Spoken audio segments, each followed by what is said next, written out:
मैं इस वीडियो में सीपीसी 1908 में डिक्री और आदेशों का एग्जीक्यूशन जो ऑर्डर 21 नियम 41 से 46 क्लॉज 1 के अंतर्गत होता है, इस बारे में बताने जा रहा हूं। वीडियो अत्यंत महत्वपूर्ण है, शुरू से अंत तक देखिए। जब कोर्ट किसी भी मामले में कोई ऑर्डर देती है, निर्णय देती है, तो डिक्री उसकी बनती है। डिक्री का एग्जीक्यूशन अलग से होता है, लेकिन संपत्ति छुपाने में लोग माहिर होते हैं।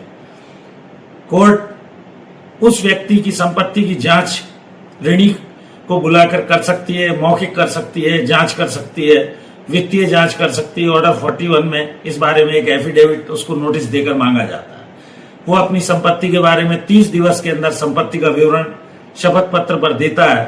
अगर वो जानबूझकर कोर्ट के ऑर्डर की अवहेलना करता है तो उसे 3 महीने तक की सिविल इम्प्रिजनमेंट हो सकती है, सिविल जेल भेजा जा सकता है। पूरी तरह संपत्ति किस तरह की है, उस पर कोई मेंस प्रॉफिट वगैरह तो नहीं कमाया गया है। अवैध कब्जा मकान पर कई बार किराएदार को रख दिया जाता है, तो कितना उसने मुनाफा कमाया है। कोर्ट चाहे तो मूवेबल प्रॉपर्टी की वास्तविक जब्ती भी कर सकती है, सूची बना सकती है। कोई पेरिशेबल नेचर की प्रॉपर्टी है, जैसे सब्जी है, फल है, तो उसका नेचुरल अगर डिके होता है, शीघ्र प्राकृतिक नष्ट होने वाली संपत्ति का किसी कस्टोडियन को भी दे सकती है, कस्टडी में मौके पर सेल भी कर सकती है। ऑर्डर करके किसी को इसमें अपॉइंट कर दिया जाता है।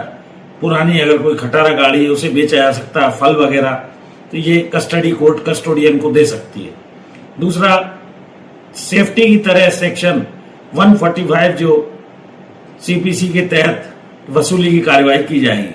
किसान के खिलाफ प्रॉपर्टी कोई फसल वगैरह है तो ये देखते हुए कागज उस पर डिस्प्ले कर दिया जाएगा, चिपका दिया जाएगा, उसे अटैच किया जाएगा।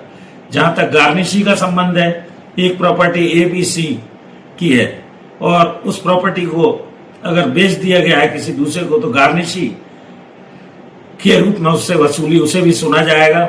संपत्ति के नेचर को देखा जाएगा, क्या स्थिति है, उसमें डिक्री कैसे एग्जीक्यूट होगी, आदेश का निष्पादन किस तरह होगा।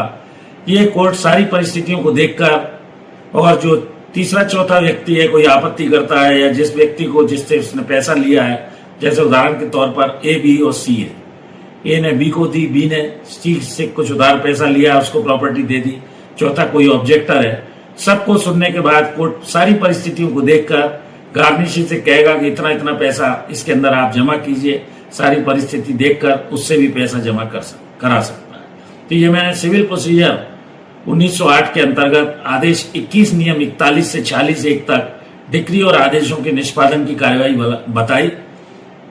ये अलग से एग्जीक्यूशन की प्रोसीडिंग फाइल करनी पड़ती है, और उसके लिए पूरी प्रक्रिया अपनाते हुए कोर्ट दोनों पक्षों को सुनने के बाद नोटिस देकर नेचुरल जस्टिस के तहत और कुल मिलाकर उसका एग्जीक्यूशन डिक्री या आदेश का करवाता है।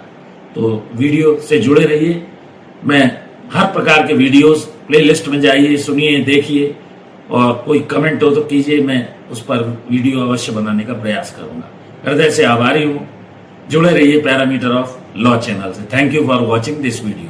एक और अनुरोध, मेरी धर्मपत्नी श्रीमती अर्चना शर्मा का भी यूट्यूब पर चैनल अर्चना आरटी आपके नाम से है।